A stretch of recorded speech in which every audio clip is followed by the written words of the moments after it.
Given this access that you have, which I think is almost unique. I do believe because of the business model of who and what we are, our reach, we're heavily involved in most countries' retirement, whether it's in Mexico, we're the largest third non-Mexican, non-Afore retirement manager. We're the largest retirement manager, non-Japanese, in Japan.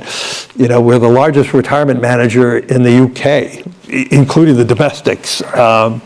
And so having that position, it's all about long-term issues, but it's things that you can't replicate because it's based on years of relationships and trust, and whether it is.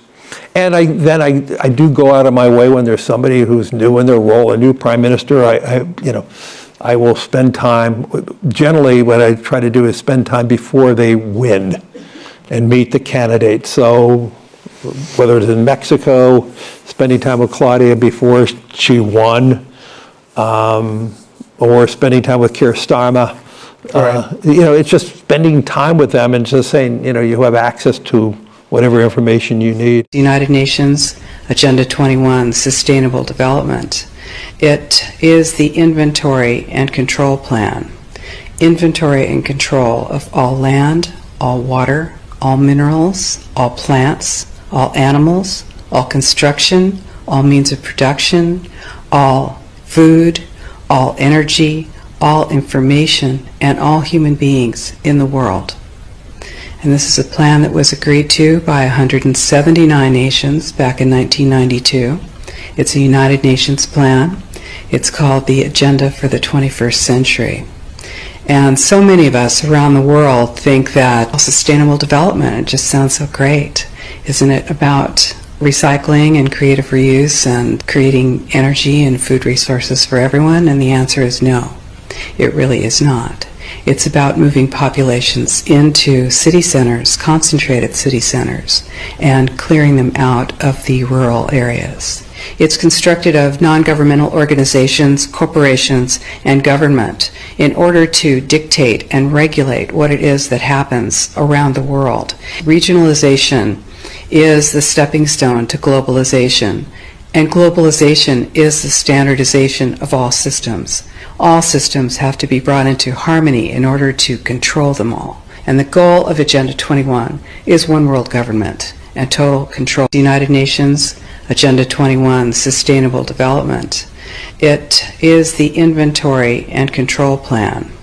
Inventory and control of all land, all water, all minerals, all plants, all animals, all construction, all means of production, all food, all energy, all information, and all human beings in the world. And this is a plan that was agreed to by 179 nations back in 1992. It's a United Nations plan.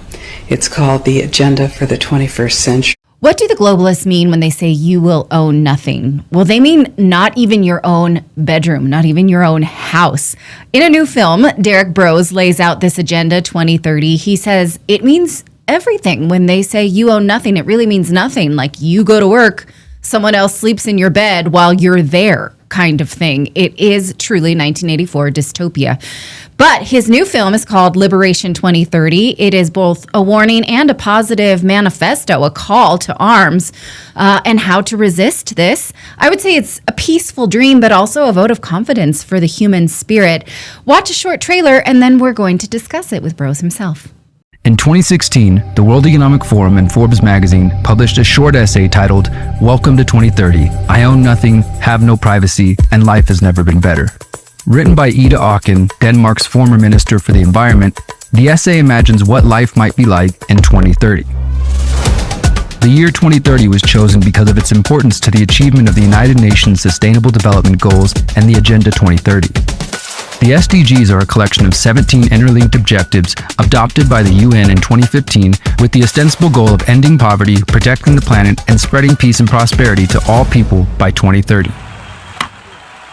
Now is the historical moment, the time, not only to fight severe virus, but to shape the system.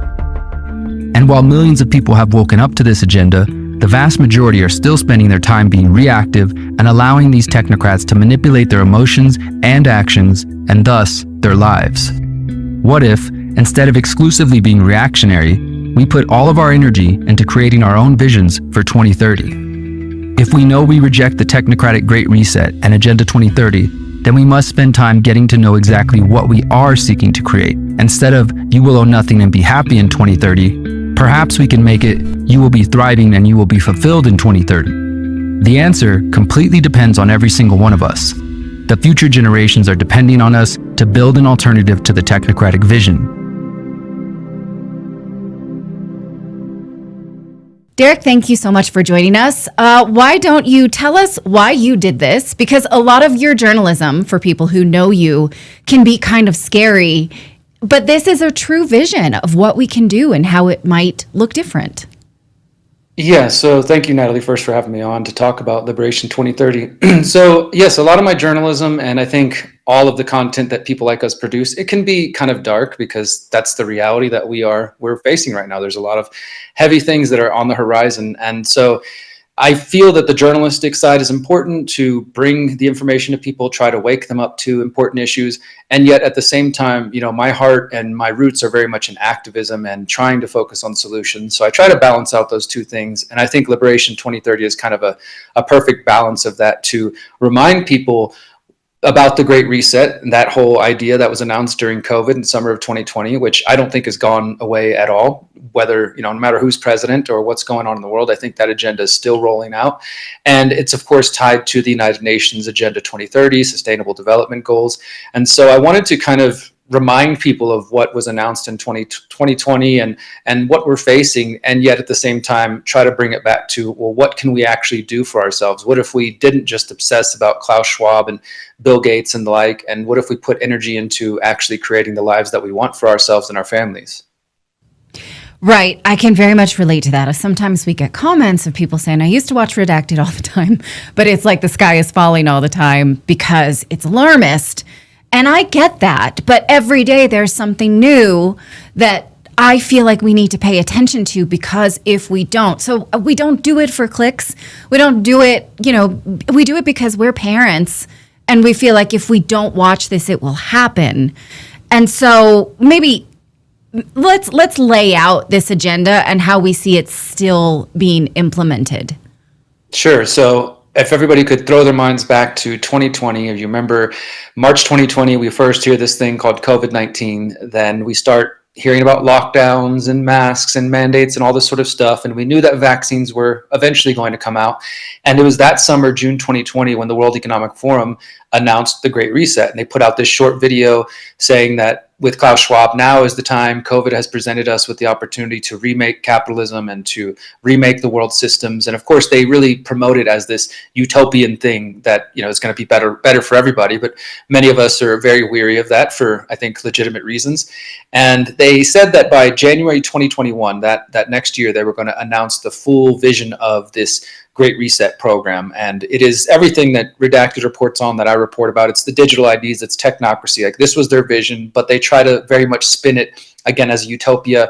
They say driverless cars, robot assistants, UBI, people aren't going to have to work anymore. And some of the things you mentioned were about people living in each other's homes or using each other's spaces. That actually comes from an essay which was originally published in 2016, but it got a lot of attention during COVID and after the Great Reset announcement. It was written by a Danish politician. I think she was their former environmental minister, and she was outlining this vision. And that is where the phrase "you will own nothing and be happy" comes from. And she says something to the effect, "Welcome to 2030. I own nothing, have no privacy, and life has never been better." And then tries to sell us on this vision of that world. And that's why I wanted to kind of step back and let's look at what these people actually claim. Because here we are in late 2025, very quickly approaching 2030. And again, I don't believe these agendas have disappeared, no matter who's in the White House or any other presidential prime minister position. And I think we need to remember that this is the same, whatever they call it, Build Back Better, Great Reset, Agenda 2030, SDGs, it's the same agenda. It's about control over humanity, over resources. And they want to spin it as positively as possible. They like to use all this buzzwords and language that might trick the average listener who's like, oh yeah, that does kind of sound nice. Drones are delivering everything to me and I don't have to spend any of my own money. And sure, somebody uses my house when I'm not there. And they try to paint it as great as they can, but I think it's not that hard to look past the buzzwords and see what's really going on, which is the loss of individual liberty and privacy. Right. And then maybe we can talk about how we see it right now in the fall of 2025 through this. I mean, JD Vance was recently asked about the tracking software used by Palantir, and he's like, no, I don't actually like that. Now, that's the most direct response we've had from a presidential, official. But what does that mean? Like, what are we going to do about it? He's like, yeah, we should resist that. But what? Like, it's still happening. Palantir gets exclusive contracts from the U.S. government.